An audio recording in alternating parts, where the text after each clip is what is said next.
수요 저녁 예배 가운데 오신 성도님들을 주님의 이름으로 환영하고 축복합니다. 오늘은 한 끗 차이라는 말씀의 제목을 가지고 여러분들과 함께 은혜를 나누려고 합니다. 한 끗 차이라는 말은 우리나라 전통 카드 게임 화투에서 나온 표현입니다. 잘 아시죠? 아주 작고 미세한 차이를 비유적으로 나타내는 말입니다. 마치 균형을 깨뜨리는 마지막 한 방울의 물과도 같다라고 표현할 수 있습니다. 겉보기에는 별 차이가 없어 보이지만 그 작고 미세한 차이 하나 때문에 전혀 다른 결과나 평가를 받게 되는 상황을 떠올려 보면 이해가 될 것 같습니다. 예를 들어 요리에서 소금 한 꼬집 차이가 음식의 맛을 완전히 다르게 만들 수 있습니다. 겉보기에는 똑같은 재료로 똑같은 과정으로 만들었지만 마지막 소금 조금의 양에 따라 이 음식이 와 정말 맛있다 또는 왜 이 음식 정말 도저히 못 먹겠어 라는 극단적인 평가를 받을 수 있는데요. 이때 우리는 정말 한 끗 차이로 맛이 달라졌다라고 표현합니다. 또한 시험의 결과나 운동의 결과에서도 마찬가지입니다. 눈에는 보이지 않지만 아주 작은 미세한 차이로 시험에 떨어지거나 운동 경기에서 패했을 때 우리는 한 끗 차이로 인해 떨어졌어 또는 한 끗 차이로 패했어 라고 표현합니다.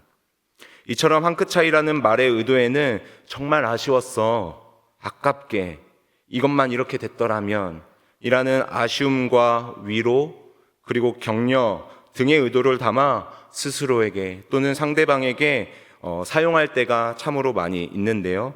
그러나 조금 더 냉정하게 본다면 한 끗 차이라는 말은 사실상 한 끗 차이로 떨어졌다라는 말은 사실상 떨어진 것입니다. 한 끗 차이로 패배한 것은 그 차이가 아무리 미세할지라도 그 결과는 패배입니다. 반대로 한 끗 차이로 승리했어도 그는 누가 봐도 승자인 것이죠. 이처럼 작은 차이 하나가 전혀 다른 결과를 우리에게 가져오게 됩니다. 그리고 이것은 신앙생활에서도 동일하게 나타납니다. 즉 작은 신앙생활의 태도 하나가, 습관 하나가 전혀 다른 결과를 우리에게 가져올 수 있다라는 것입니다. 오늘 우리가 읽은 민수기라는 성경은 이스라엘 백성들이 출애굽한 이후 광야를 지나 가나안 땅에 이르기까지의 여정을 기록한 말씀입니다. 민수기에 나타난 특징 중 하나는 하나님을 향한 이스라엘 백성들의 불평과 불만입니다. 그들은 이집트를 떠나기 전부터 가나안 땅에 들어가기 전까지 마치 습관처럼 하나님께 불만을 토로했습니다. 포로의 삶에서 출애굽이라는 놀라운 은혜를 경험하는 상황 속에서도 그들은 하나님을 신뢰하고 믿음으로 나아가기보다는 상황에 따라, 환경에 따라 하나님을 원망하고 지도자인 모세를 불평하였습니다. 특별히 우리가 읽은 민수기 11장을 시작으로 민수기 14장까지는 이스라엘 백성들의 반역과 불신을 아주 잘 나타내져 있는 대표적인 본문이라고 할 수 있습니다. 여기서 나타난 반역과 불신은 크게 네 종류입니다. 불평, 음식에 대한 불만, 모세의 권위에 대한 도전, 약속의 땅을 거부하는 것. 특별히 오늘 본문은 두 번째에 해당하는 음식에 대한 불만에 대한 내용인데요. 디베라에서 하나님께 불평하였다가 혼이 난 이스라엘 백성들은 얼마 되지 않아 다시 자신들의 삶을 비관하고 원망하기 시작합니다. 그들은 자신들이 약속의 땅을 향해 가는 중이었고 가는 도중 다소 불편함을 따를 수 있다는 사실을 망각하고 있는 것 같습니다. 여러분, 광야는 이스라엘 백성들이 영원히 살아갈 땅이 결코 아닙니다. 하나님이 약속한 땅이 아니라는 것입니다. 그들이 살아갈 땅, 하나님께서 이스라엘 백성들에게 약속한 땅은 젖과 꿀이 흐르는 가나안 땅이었습니다. 그럼에도 불구하고 그들은 마치 자신들이 광야에서 영원히 살 것처럼 행동하고 있습니다. 본문에 나타난 음식에 대한 불만의 발단은 다른 인종, 히브리 성경에서는 불량한 자들이라고 나타나어 있는데요. 이들로부터 문제가 시작됩니다. 민수기 11장 4절 말씀입니다. 그들 중에 섞여 사는 다른 인종들이 탐욕을 품음에 이스라엘 자손도 다시 울며 이르되 누가 우리에게 고기를 주어 먹게 하랴. 매일 만나를 먹던 이스라엘 백성들이 이들로 인하여 이집트에서 생활했던 그 모습을 그리워하기 시작합니다. 또한 5절을 보니 애굽에서 고생한 것들은 전혀 생각하지 못한 채 오직 맛있는 것을 먹었던 것만 추억하고 떠올리고 있습니다. 여러분, 설상 이들이 애굽에서 맛있는 것을 먹었다 하더라도 이들의 신분은 노예였습니다. 노예 생활을 하면서 좋은 음식을 먹어봤자 여러분 얼마나 편안하게 좋게 그 음식을 먹었겠습니까? 그러나 이들은 추억이라는 망상에 빠져 하나님께서 오늘 자신들에게 주신 은혜를 망각한 채 행동하고 있는 것이죠. 하나님께서는 얼마나 화가 나셨을까요? 기껏 이집트에서 노예로 살던 자들의 기도를 들으시고 출애굽을 시키시고 먹이시고 재우시고 심지어 젖과 꿀이 흐르는 땅으로 인도하겠다고 약속하셨음에도 불구하고 하나님을 원망하고 자신의 방식대로만 때를 부리는, 마치 물에 빠져 죽을 뻔한 사람을 건져줬더니 왜 나를 건져줬냐라고 이야기하는 삶을 봤을 때 하나님께서는 매우 화가 났을 것입니다. 하나님께서는 이러한 이스라엘 백성들의 모습을 보시고 오늘 본문에서는 진노하십니다. 그리고 이때 모세 역시 하나님께 불만을 토로하듯이 부르짖으며 기도합니다. 민수기 11장 11절 말씀을 함께 읽도록 하겠습니다. 모세가 여호와께 여짜오되 어찌하여 주께서 종을 괴롭히게 하시나이까? 어찌하여 내게 주의 목전에서 은혜를 입게 하시고 이 모든 백성을 내게 맡기사 내가 그 짐을 지게 하시나이까? 여러분, 오늘 본문을 보면 모세의 이러한 표현은 사실상 하나님을 향한 원망의 표현이 아닌 은혜를 모를 뿐 아니라 채워지지 않는 욕심을 가진 이스라엘 백성들을 향한 답답한 표현을 하나님 앞에 부르짖으며 기도하고 있는 고백입니다. 출애굽을 시작한 지 벌써 2년이 지났습니다. 그동안 우리는 하나님이 이루신 수많은 기적들을 목격했습니다.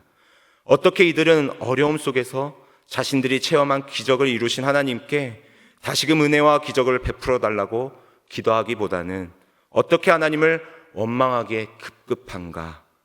조금만 신중하게 지난 날들을 되돌아보면 하나님의 인도하심을 알 수 있고 또다시 그 은혜를 누릴 수 있는데 어떻게 이러한 행동을 할 수 있는가에 대한 안타까움과 한탄하는 마음으로 하나님께 간구하고 있는 표현이 민수기 11장 11절에서부터 14절까지의 말씀입니다. 이렇게 모세가 하나님께 간절히 기도했을 때 하나님께서는 모세를 치근하게 여기시고 그에게 이스라엘 장로들과 지도자들 중 70명을 선별해 데려오라고 말씀하십니다. 그리고 하나님께서 그들을 모세를 돕는 헬퍼로 세워 함께 그 짐을 지도록 하십니다. 뿐만 아니라 모세에게 이스라엘 백성들로 하여금 다음 날 고기를 먹을 준비를 철저히 하라고 당부의 말씀을 하십니다. 사랑하는 성도 여러분, 민수기 11장을 읽어보면 어려움과 고난이라는 상황 속에서 하나님을 향한 이스라엘 백성들과 모세의 반응은 한 끗 차이인 것 같습니다. 겉보기에는 둘 다 동일한 투정 같고 동일한 불평 같은데 그 내용을 조금 더 깊이 살펴보면 이스라엘 백성들은 하나님을 원망하고 불평하는 것이고 모세는 하나님 앞에 간구하는 것입니다. 실제로 오늘 본문 1절을 보면 이스라엘 백성들은 여호와께 악한 말로 원망하였다라고 이야기를 하고 있습니다. 이 원망은 원문을 보면 특별한 이유가 없는데도 불평하고 한탄했다라는 의미입니다. 즉 습관적으로 불평하는 것을 이야기하는 것입니다. 또한 1절에서 여호와께서 들으시기에 라는 문장을 원어 성경을 직역하면 여호와의 귀에다 대고입니다. 즉 하나님 귀에다 대고 악한 말을 습관적으로 반복적으로 계속 쏟아내고 있는 상태가 오늘 본문 1절에서 이스라엘 백성들이 하고 있는 모습입니다. 반대로 모세는 어떠합니까? 서두에서도 이야기했던 것처럼 모세의 고백 속에는 분명 하나님을 향한 불평과 원망의 목소리가 섞여 있는 듯 보이지만 이것은 결단코 원망과 불평의 소리만을 나타내는 것이 아니라 오히려 하나님께서 이전에 이스라엘 백성들을 향하여 나의 은혜를 입게 하겠다고 약속하신 말씀을 의지하여 하나님 앞에 간구하는 것입니다. 즉 어떠한 문제 앞에서 불평과 원망이 아니라 하나님께서 나에게 말씀하시고 약속한 것들을 기억하고 그것을 이루실 그 신실한 하나님을 의지하며 기도로 나아가는 것, 이것이 오늘 본문에 나타난 모세의 태도입니다. 그리고 이것이 모세와 이스라엘 백성들이 비슷하면서도 다른 신앙의 한 끗 차이입니다. 그리고 이 한 끗 차이가 엄청난 다른 결과를 나타내죠. 저에게도 3명의 자녀들이 있습니다. 매달 25일이 되면 용돈을 줘야 되는 날입니다. 근데 한 녀석은 25일이 지났는데 용돈을 아직 못 줬어요. 근데 한 녀석은 그 25일이 지났는데도 용돈을 안 주면 뭔가 이렇게 짜증 섞인 표현으로 저한테 불평도 하고 아빠 때문에 이것도 못 샀고 왜 용돈을 준다고 약속했으면서 안 줘라고 이렇게 화를 냅니다. 근데 한 녀석은 조심스럽게 제가 이렇게 교회에 나서기 직전에 아빠 용돈은 언제 줄 거야? 이렇게 정중하게 이렇게 눈이 또망또망한 모습으로 저한테 이야기를 하거든요. 아빠 나한테 약속했잖아. 마치 오늘 본문에 물론 저희 자녀가 이스라엘 백성과 모세는 아니지만 이와 비슷한 것 같아요. 하나님이 보시기에 어떠한 상황 가운데 불평하고 왜 그것을 이렇게 해줬냐고 때를 부리고 원망하고 하는 이스라엘 백성들. 또 한 그룹에서는 하나님 저에게 약속하셨잖아요. 나에게 백성들을 잘 이끌고 나아가면 나와 함께 계시겠다고 약속하셨잖아요 라고 정중하게 하나님 앞에 그 하나님의 신실함을 의지하며 표현하는 그룹. 그랬을 때 봤을 때는 동일한 내용이지만 그 끝은 아마 큰 차이를, 큰 결과를 나타내는 것은 아닌가라는 생각이 듭니다. 실제로 오늘 민수기 11장 하반절은 이스라엘 백성들의 불평과 모세의 간구에 대한 하나님의 응답의 내용들이 담겨져 있습니다. 즉 하나님께서 모세의 간절한 기도에 응답하셨을 뿐만 아니라 이스라엘 백성들의 음식에 대한 불평과 불만에도 하나님께서는 응답하셨습니다. 그러나 이러한 하나님의 응답은 은총과 저주로 나누어집니다. 첫 번째로 모세에게 짐을 함께 질 수 있도록 70명의 지도자들을 세울 수 있도록 응답하신 것은 하나님의 은총입니다. 다시 말하면 모세에게 응답하신 하나님의 응답은 은총이라는 것입니다. 실제로 오늘 본문 25절을 보면 하나님께서는 70명의 지도자들을 장막에 둘러 세워 하나님의 영을 허락하십니다. 이것은 곧 하나님께서 그들에게 역사하시고 일하시겠다는 것을 상징합니다. 때문에 모세의 기도에 대한 하나님의 응답은 하나님의 은총입니다. 반대로 이스라엘 백성들에게 고기, 곧 메추라기를 허락하신 응답은 저주입니다. 마치 본문의 내용으로만 보면 이스라엘 백성들이 필요로 하는 고기를 많이 주셨구나 라고 생각할 수도 있는데요. 그렇지 않습니다. 그들은 그것으로 인하여 곧 죽게 됩니다. 또한 본문에서 만나와 메추라기가 내리는 위치에도 상징적인 의미가 담겨져 있습니다. 하나님께서 양식으로 주셨던 만나는 민수기 11장 9절을 보면 하나님의 임재가 상징하는 성막 안에, 이스라엘 진 안에 내렸습니다. 그러나 본문 31절에 메추라기는 진 밖에 내리고 있습니다. 이는 만나는 하나님이 내려주신 축복이며 우리가 하나님 안에 있을 때 복된 삶을 살아갈 수 있다라는 것을 상징합니다. 반대로 메추라기는 하나님의 심판이며 우리가 하나님 밖에 있을 때 곧 심판과 죽음을 면하지 못할 것이라는 것을 의미한다라는 것입니다. 그럼에도 불구하고 이스라엘 백성들은 눈이 어두워져서 자신의 필요들만을 채우고자 자기들을 위하여 그 고기를 진영 사면에 펴 놓게 됩니다. 그리고 그 결과 고기가 아직 이 사이에 있어 씹히기도 전에 여호와 하나님의 재앙이 그들에게 임하여 죽게 됩니다. 이것이 민수기 11장의 전반적인 내용입니다. 사랑하는 성도 여러분, 말씀을 정리하고 싶습니다. 오늘 본문이 우리에게 분명하게 보여주는 것은 믿음의 태도, 그 한 끗 차이가 전혀 다른 결과를 가져온다라는 사실입니다. 동일한 광야의 여정 속에서 동일한 어려움에 직면했을 때 이스라엘 백성들은 습관적인 불평과 원망을 쏟아냈습니다.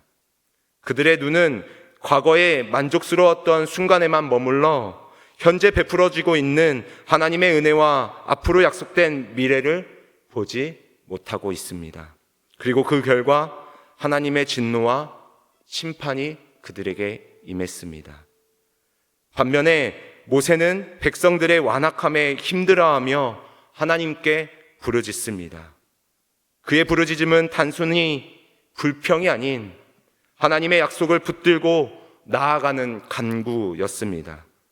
그는 과거에 베푸셨던 하나님의 은혜를 기억하며 현재의 어려움 속에서도 신실하신 하나님을 의지했습니다. 그 결과 하나님은 모세의 기도를 들으시고 그에게 지혜와 협력자를 더해 주시는 은혜를 베푸십니다. 이처럼 어려움 앞에서 불평과 원망을 선택하느냐, 아니면 하나님의 약속을 붙들고 기도하며 나아가느냐 하는 그 한 끗 차이가 축복과 심판이라는 전혀 다른 결과를 가져온다는 것을 우리는 기억해야 합니다. 사랑하는 성도 여러분, 우리는 연약합니다. 때문에 우리는 예상치 못한 어려움과 문제 앞에 늘 흔들릴 수도 넘어질 수도 있습니다.